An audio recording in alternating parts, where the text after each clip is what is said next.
पाकिस्तान के एक गांव में एक गरीब अम्मा रहती थी जिसका बेटा अहमद 5 साल पहले घर छोड़कर शहर चला गया था। ये है अम्मा की दुआ और रहमत पारी की कहानी। अहमद बेटा 5 साल हो गए तुम घर नहीं आए। मैं हर रमजान तुम्हारा इंतजार करती हूँ। बेटा कहाँ हो तुम?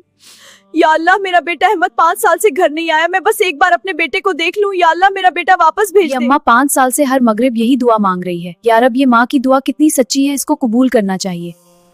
5 साल हो गए शहर में लेकिन मुझे कुछ नहीं मिला, ना काम ना पैसा। आज मगरिब मेरी अम्मा जरूर मेरे लिए रो रही होगी। अम्मा ने 5 साल दुआ मांगी, अहमद ने तौबा की, अल्लाह ने इजाजत दी। आज ये माँ बेटा जरूर मिलेंगे। मैं अहमद को उसकी अम्मा तक पहुँचा दूंगी। ये क्या है? ये रोशनी मेरे सामने बन रही है और मुझे बुलाई जा रही है। मैं इस रोशनी के पीछे चलता हूँ।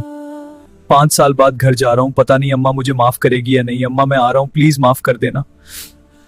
मेरा गाँव सब वही है, मैं बदल गया। वहाँ अम्मा का घर दिख रहा है। मैं जल्दी अम्मा के पास पहुँचना चाहता हूँ। बिस्मिल्लाह। अहमद बेटा तुम्हारे बिना ये सब अच्छा नहीं लगता। तुम्हारी जगह खाली है, तुम कब आओगे? कौन है बाहर? अम्मा मैं आ गया। अहमद मेरा बेटा सच में? अम्मा माफ कर दो। बेटा तू आ गया।